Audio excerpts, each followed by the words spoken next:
Hello, everyone. This is Deborah. We are live on AfroSwag Media and Magazine. I hope everyone is doing well. Tonight, we have a very special guest, and I will bring him to this screen right now, and so that we can discover who he is and what services he has to offer. This is the first interview as part of the Black History Month next month. We are kicking off early with this series of interviews that will be occurring every Monday at 7 p.m. until the last Monday of February.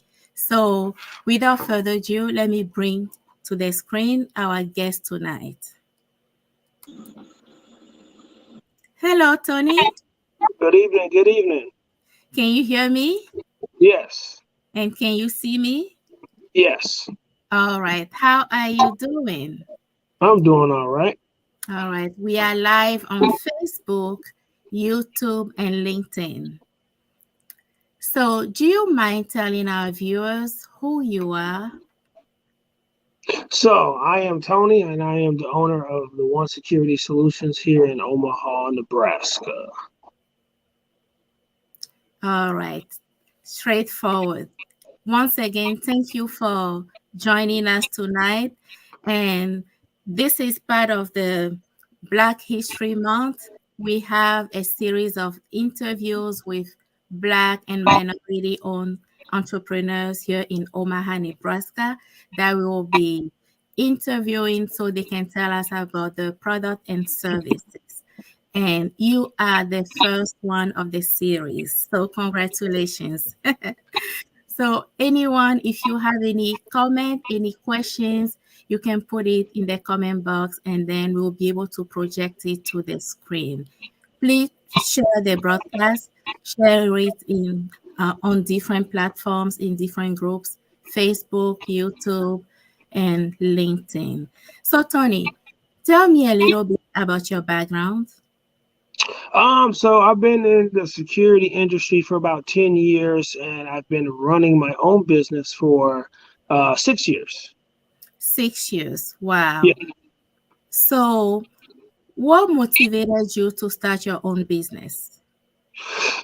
Just the way that the security industry was heading, far as customer service and client relations, I wanted to build a better rapport and a better relationship with clients and customers. So the employers that I was working with wasn't keying in on those factors that made their companies successful. They basically kind of got wrapped up in the dollars and the services that they're providing, but they wasn't worrying about the customer satisfaction, the work that they were providing, and the satisfactory of the services they was providing.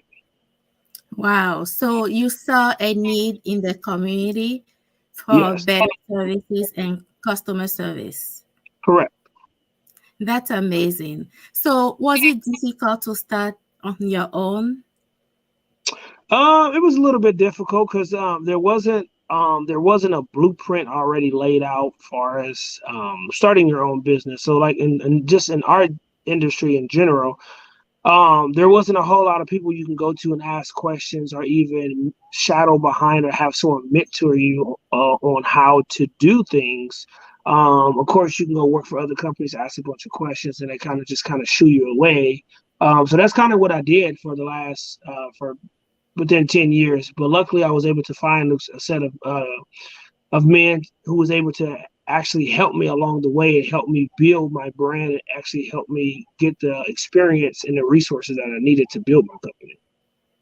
And what was the resource that you needed? I'm sorry, what was the question? The resource that you needed. Resources was just people in general, organizations, networking, just having people that you can reach out to and talk to about whatever situations that you had or things that you needed to be successful, stuff along that line. So you did a lot of networking at the beginning? Yes, I knocked on a lot of doors. I handed out a lot of business cards. I did a lot of security work, not necessarily for free, but just to get my feet wet to see exactly like what I wanted to do in security, what was my niche, as far as my lane, as far as the type of services I was going to try to render to people, and just kind of figure out what I wanted to do, what was I passionate about doing, and what I didn't want to do. Mm-hmm. Yeah. So tell me, what was the most challenging thing for you when you started? Um, being able to talk to the right people who makes decisions. That was the most challenging. Like I call them gatekeepers. So most of the time you'll find yourself talking to people who have no idea who you are, what you're talking about, the services that you can provide, and to even Mm-hmm. get you to the people that makes the decisions. So yeah, just people in general, just not willing to listen to you or talk to you or even point you in the right direction. So how did you overcome that obstacle? Just not taking no for an answer. Just having a margin of hey, three no's, maybe on the fourth time you might equal a yes, and just being able to pick yourself back up after you've been knocked down. And the reward is just basically like, hey, now that I have made it, I'm able to give back. So you were very persistent and you persevere. That's what I'm hearing. Yes. All right. So anyone that finds themselves in the same situation like you did, what will be one advice for them? Don't give up. You never know when that yes is coming. Soon as you give up, that's when that yes could possibly be right around the corner. And then just keep working and keep grinding. Work never stops. Don't allow yourself to get comfortable. What got you here, or what got you to your end goal or your end result, is the same thing that can be your downfall as well too. So never give up on your dreams and your goals, and always keep going. Never give up. Correct. Okay, so how is business?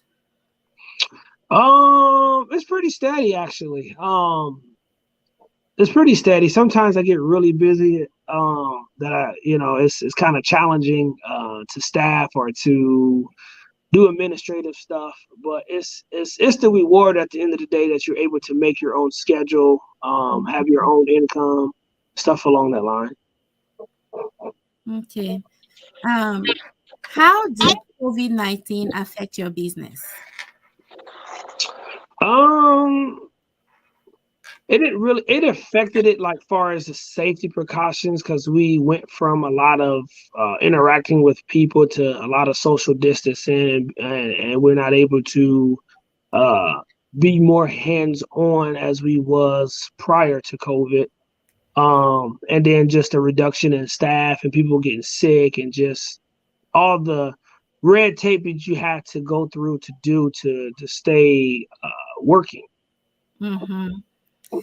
And recently, I think it was yesterday or the day before, you posted something on social media, Facebook specifically, um, about recruiting.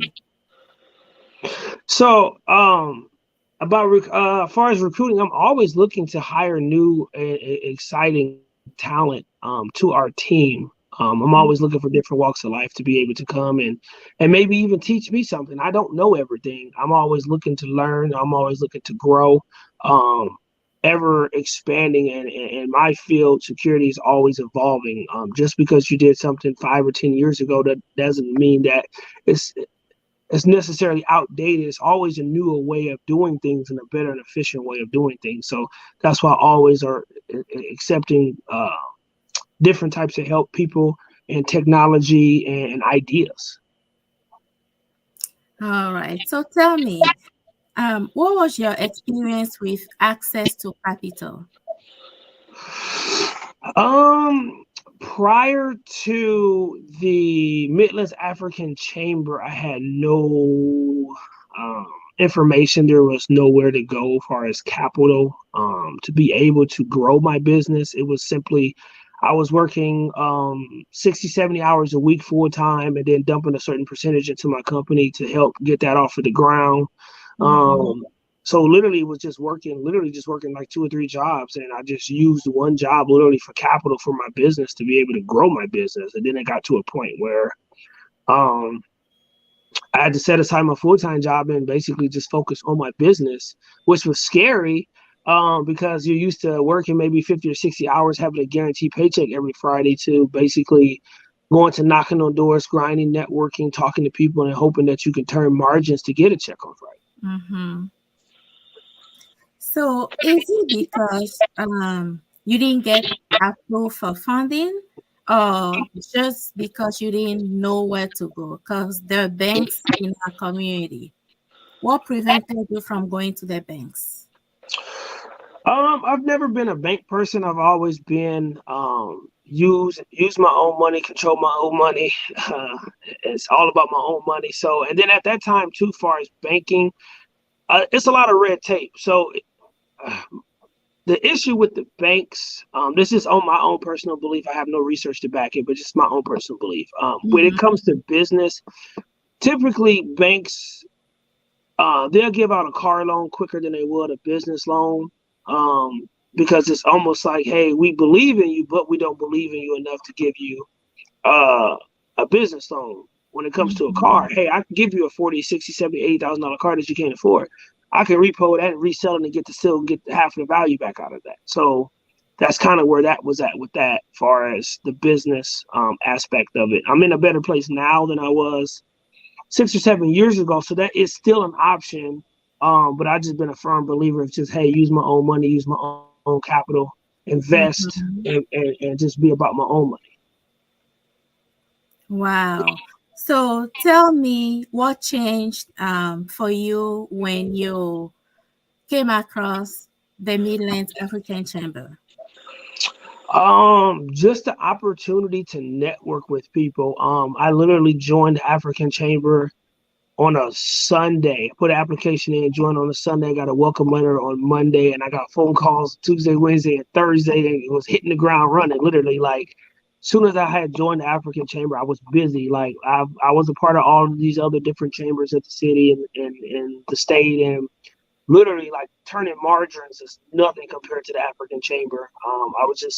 I never knew that like something like that could be so uplifting and promising, and I've been excited ever since, because it's like they welcome me with open arms, like, hey, we believe in you, we see your vision. Here's some people that you might need to know or need to be able to talk to. And it's crazy how the same doors I was knocking on and I ran across the gatekeepers. These are the same people. These are different people, but of the same company, that like, hey, I've been trying to get a hold of you, but I had to go through, Billy, Joe, and Sue to get to you, and I've never been able to get to you. And here you are here, sitting in the same across from me at an event, So I know exactly what you're talking about. The gatekeepers. So yeah. how did you discover the Midland African Chamber? How did I discover it? Mm-hmm. Um, it was social media. To be honest, it was Okay. social media. I think it was Facebook, and I seen it. I was just like, huh, okay, let's try this out. And then, like I said, we applied for the pitch competition, and that was just a eye opener and uplifting experience within itself. It was just very exciting. Congratulations again. I believe you won second place. No, I had won fifth place. Oh, fifth place. Yeah. Okay. So how that happened, it was funny, right? Because I literally won last place, right? But it's one of those things where it was a bittersweet ending, right? So yes, I did win like fifth place, but Mm-hmm. the opportunity that I got um was more farther and greater than just finishing like last. Yes, I finished last, right? But the Mm-hmm. opportunities and the doors that was open just for going and being able to pitch and to be in the room with different organizations and different people was more than enough opportunity in itself. Mm-hmm. Wow, that's amazing. And so, can you tell me um, how you use social media today for your business?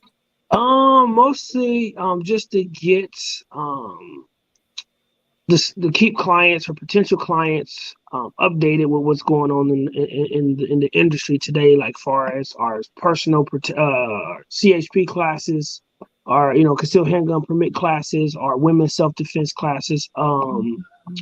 security systems and alarms for your homes, your workplace, cameras, stuff along that line. Just staying current with today's market. But most of my competitors don't do that, so that gives me a little bit of an edge over my competitors to be like, hey, this is what we offer. Come check us out.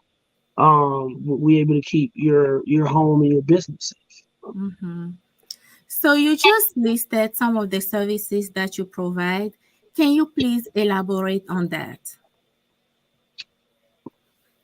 So like for example, our smart home innovation, right? So we offer different variety of smart home items like Ring doorbell cameras, sensors, alarms,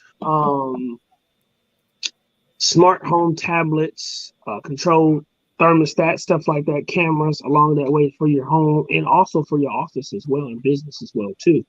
So Mm-hmm. that's a little bit of that services that we provide, and then we do, like I said, we provide the CHP classes for women and for everyone, not just women, but for everyone. And then I'm working on a children's aspect of that too, far as like kids' safety in the home, far as like firearms and just safety in general when it comes to like intruders or public safety stuff like that as well too. Mm-hmm. And you also offer classes. Yes, ma'am. We offer classes. All those are classes. So I'm very. What makes me unique is I'm very flexible when it comes to classes. So if you was shoot me an email or text message or social media like, hey, I'm interested in your class. Can you send me some information? I can send you some detailed information that might be a little bit more personal or custom to you versus someone just sending you like, hey, check out our brochure that is a one size fit all. Ours is more tailored and catered to the individual person or people who are interested in taking the class. Mm-hmm. Wow. Um, so tell me a little bit about your team. So my team is a little bit unique, right? So we are a small security firm, right? So when I mean small, it's family based, right? So a lot of my team is mostly family or an extension of family. People I've been knowing for a while in the community or help raise me or like, for example, I have my wife. She's my right hand man. She helps make the decisions, the day to day operations. I'm actually excited because Mhm. we took on a new project and usually I do all the scheduling and she took over the scheduling and she actually scheduled me some days off. Normally, I don't schedule myself any days off, so I'm actually excited about that because she scheduled me some days off. So then I have my mother who's over HR. She's been doing HR for like 10 or 12 years, so she's part of the HR team. Get all the onboarding, make sure all the paperwork and stuff is done behind the scene, and then my dad is my go-to foreman. So he anything and everything I need him to do that I can't do, me and him work it out together and kind of get stuff established and working. And then I have 2 or 3 other team members that's been working with me for the last 6 years. They kind of go where I go, and we kind of get the job done. Wow. How did you figure that out? How to recruit? I mean, I know it's a family based business, but how did you know who to put in a particular position? Did you have any entrepreneurship background or did you have to take classes? How did you manage to make that happen? Mine's is mostly experience, right? So I did go to school for a little bit for business management, but that was probably almost 10 years ago, and life kind of happened. I got busy working, ended up having one of my first child. So kind of that stuff kind of got in the way. And then after I got tired of basically working all the time and I had a goal and I had a vision, right? So with my goal and my vision, it got to a point where I didn't fit in anywhere. It didn't matter what I do, what approach I took. I took the laid back approach. I took the aggressive approach. I took the, middle ground. It didn't work. I was always management material because I always stuck up for the other guys, right? So when management stepped in, like, hey, I always been a team leader, but I always been more about the people versus the management or about myself. So with that aspect, that gave me the grounds to be able to do what I need to do as far as forming and starting my own business. And far as selecting team members, it's not tricky, it's not hard, but basically it's you find people who wants to see you win, who wants to see you grow and wants to be a part of that process and help you win. If I win, they win. And it's a winning mentality, I lose, they lose. So I always try to put my best foot forward and put others first. So like when it comes to like holidays, like for Thanksgiving, I'm probably the only boss that, hey, I'll work it, don't worry about it. Even though yes, I have a family at home, but hey, let's rotate every 4 or 5 hour shifts. Let's rotate to make sure that you're at home with your family and I'm at home with my family. Mm-hmm. Yeah. Wow. I remember a few years back, probably in 2019 or 2020, I met you at a workshop Yep. in downtown Omaha. Do you remember? Yes, I do. I do. Okay, and it's coming back. I remember the questions that you were asking, and yeah, those were defining moment for you. I remember. Yeah. And seeing you grow and the way your business is growing right now, and even the mindset, I'm very proud of you. Yes, most definitely. Thank you. You're welcome. So we will take a quick break. Okay. Don't go away. Stay with us. We will be right back. All right. So my name is Tony Cannon Jr.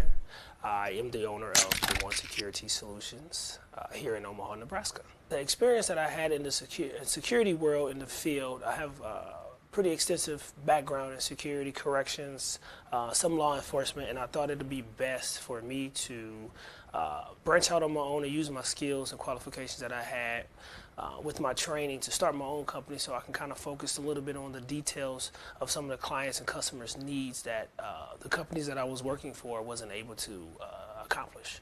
So what makes us unique about our company, we have the ability to create custom security packages. So we're not a one-size-fit-all company. So we sit down at the table, we discuss your company needs and your wants and what are you looking for in a security guard company, and we try to. All right, we are back. It seems like we had some technical issues with that video. Okay. Can you hear me? Yes. All right, we are back. Thank you so much for staying with us. And so, Tony, Mm-hmm. tell me, when it comes to making uniforms and having all these details, can you tell me your experience, how that went, even finding providers? So I was fortunate to be able. So I did a lot of online shopping. So I'm a big online guru. So I did a lot of Amazon, eBay, custom T-shirts, and all this other different stuff. It worked for a while, but it got very, very expensive, right? So I was fortunate enough where I was able to find a tailor or a stitcher down in Council Bluffs who was able to take my ideas and put them on paper and then essentially put them on fabric.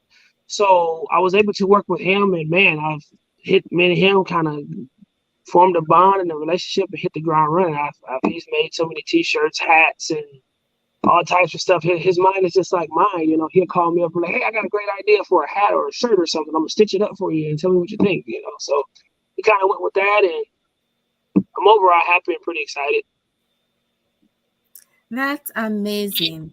So tell me, let's go back to the very beginning when you were kind of, putting your idea together and struggling with starting the business. Did you have a business plan? No, I didn't. I had it in my head, but I never had it on paper. And that's crazy. I've been in business for 6 years and never wrote it down. I just literally had it all in my head. Like, hey, this is kind of where I want to go. This is what I want to do. But I don't know how to get there. And like I said, fortunate enough, I came across a set of gentlemen later on down the road, and it was just like, hey, this is what you kind of need to do, how you need to do it. Sit down and do this. I did write it on paper, however, things change. It's just one of those. Everything is always evolving. So now, yes, I learned from my mistakes. I've learned from bumping my head and not doing the right things. That yes, everything needs to be on paper. Just because it's in your head, it's fine. But when your mind goes a million miles a minute, it's it's like, I forgot to write that down and I forgot about this. So does that mean that you still don't have a business plan? Yeah, to be honest if I was to honestly say no, I do not have a business plan. I've kind of been fortunate enough the plan of the business kind of worked itself out to the point where it's like, yeah, I don't have a business plan. I'm not gonna say you have to have one, but if you're looking to get funding for as like Mm-hmm. a bank or a lender or something, yes, that's one of the requirements. But I never took that approach to get funding from a lender, so a business plan wasn't a part of the plan. I had a plan from A to B on what I needed to do, but I didn't have it on paper to go get funding, if that makes sense. Well, this is a conversation maybe we can have on another day Yep, about the importance of having a business plan. As a business consultant myself, most definitely. I meet a lot of clients, potential clients that really struggle with that. Even successful businesses, they struggle with that. And if I may add this, is business plan is not just for funding. Um, Okay. business plan helps a lot in um, different areas of the business, especially when seeking growth. You definitely need a business plan. That's how you measure your performance based on um, your forecast, what you wrote down, and then you'll be able to come back, evaluate, and readjust your plan. Correct. And so tell me, how did you manage to compete in pitch black competition without a business plan? So we wrote a business plan for the Pitch Black. That was my first time writing a business Oh, plan. okay. Yeah. So outside of that, I didn't have a business plan. It was one of those like, I never had a business plan, so let's write one. So we had wrote Mhm. one and we kind of just stuck with it. We wrote it, we evaluated it.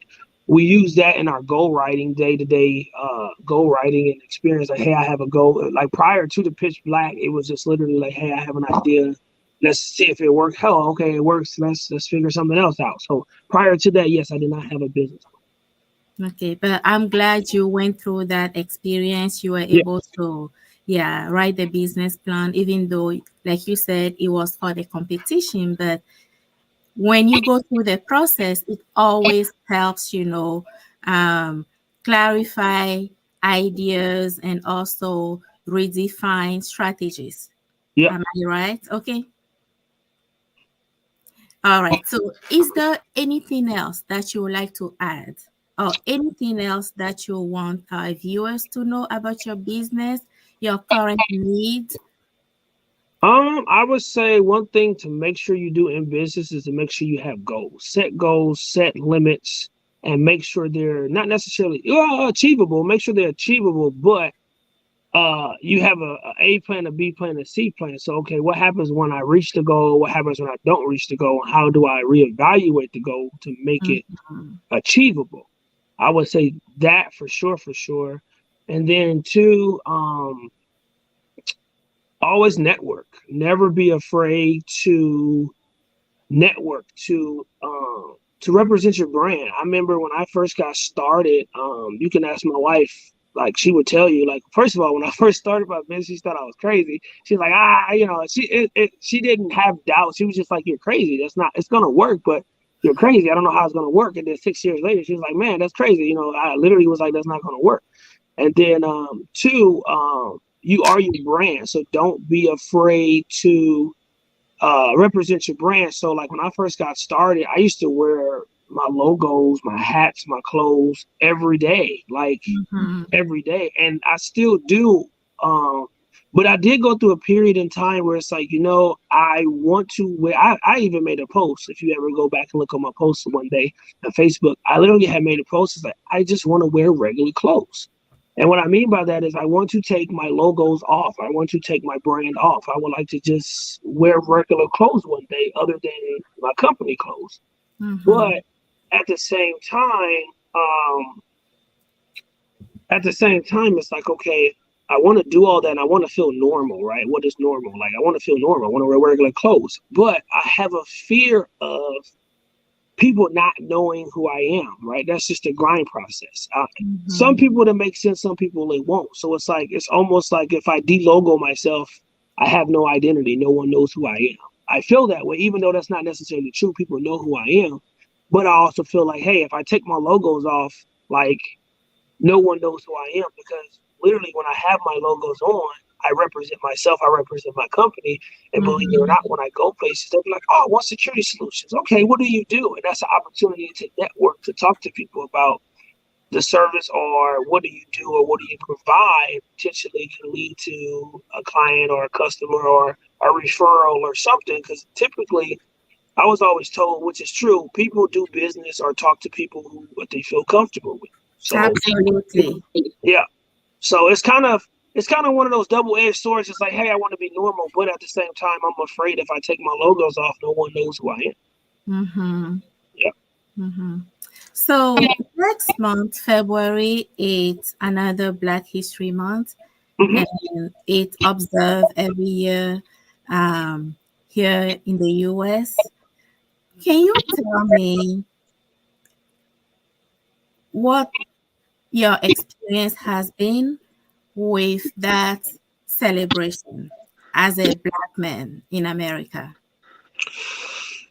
Uh, that's kind of a deep question. I mean, my experience, just with everything in general, rules, I feel like certain rules apply to certain people, but there's also education on those rules too. Don't be afraid to educate yourself on what is what and who knows what and how to be able to make sure that you are a better citizen in society and you know what your rights and your laws are. Don't necessarily base everything you do off of what someone else says. Because nine times out of 10, and I'm not going to say it's necessarily wrong, but it's own interpretation or what they think that it means versus having your own understanding and knowing the true definition of what that means and how it is.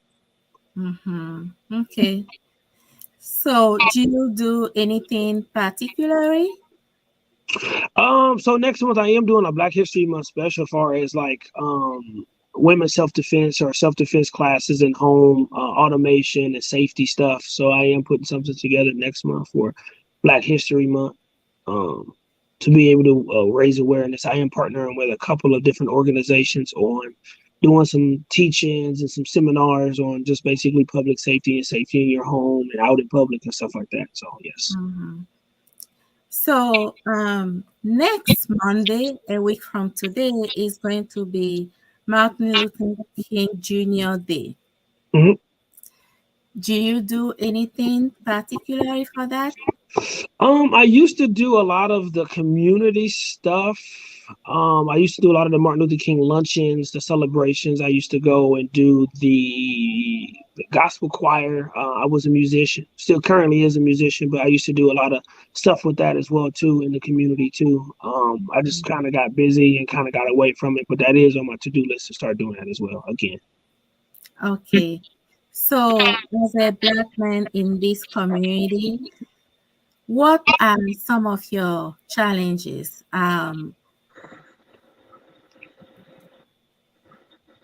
So Have those changed? So challenges is basically just information, being able to get the information out to people, or just just be able to get information out to people, um, without thinking about what. Well, we're not facing the challenge of what everybody thinks, right? So that aspect, and then the double sword, the double standard to other people are not, and we're looked upon differently than other people are not, but we have the same rights as everyone else. I did a post as well with that too. Basically, it was about your right to bear arms, right? So I made a post that said, it was on my Instagram, and it said, hey, we uh we talk different, we walk different, we look different, but we have one common goal, right? And that's to be able to protect our family at all costs, and be able to do that. So a lot of people commented and saying on it. It kind of got pretty good reviews, but that's basically like what that means to me. Like, hey, we might be different, talk different, walk different, but we have the same rights as everyone else as well too. So Let's talk about it. Let's be about it. Let's preach about it. Absolutely. So how can people find you? So, social media, the One Security Solutions .com is our website. So, One Security Solutions. On Facebook, Instagram, Twitter, or you can just simply type in hashtag toss. That'll bring us up as well too. You say hashtag what? Toss. So hashtag TOSS. Right, and it's funny because I was doing something. And a gentleman basically was like, "Hey, did you know your your acronyms are TOSS?" I was just like, "What do you mean?" He was like, "Yeah, it's TOSS, TOSS, the One Security Solutions." I was just like, "Huh." I, Oh, I never okay. thought about it. Yeah, I never thought about it that way. I was just like, "Oh," and ever since then I ran with it. And that was a couple of years ago. I was like, "Oh yeah, I'm running with that. That's pretty cool." Like I didn't even know. So that's your hashtag toss. Yep, hashtag TOSS. Impressive. Yep. We will take another break, and then when we come back, we'll just wrap up. Okay. Stay with us. If you're Yep. still watching, don't go away. We will be Yep. right back. I'm still here.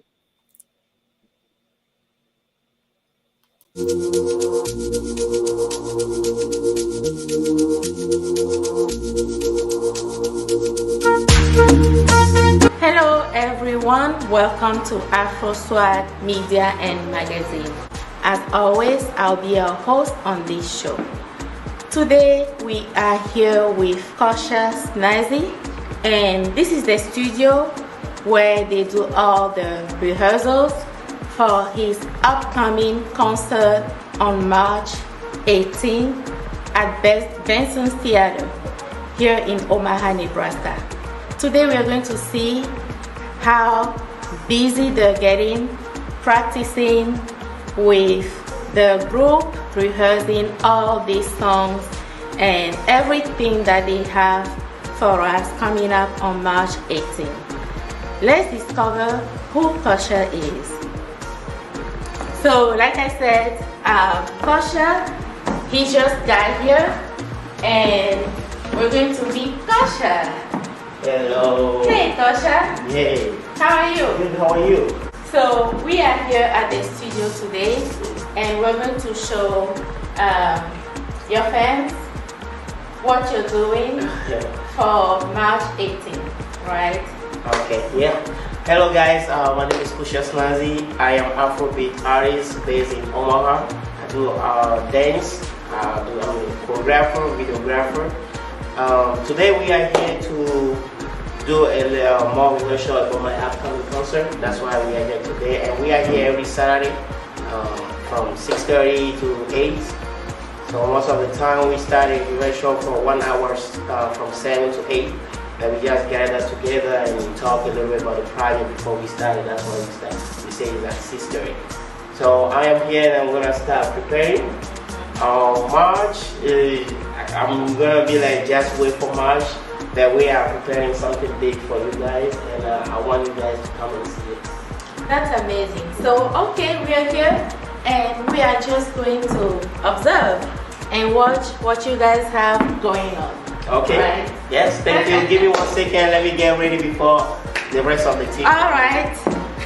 Thank you.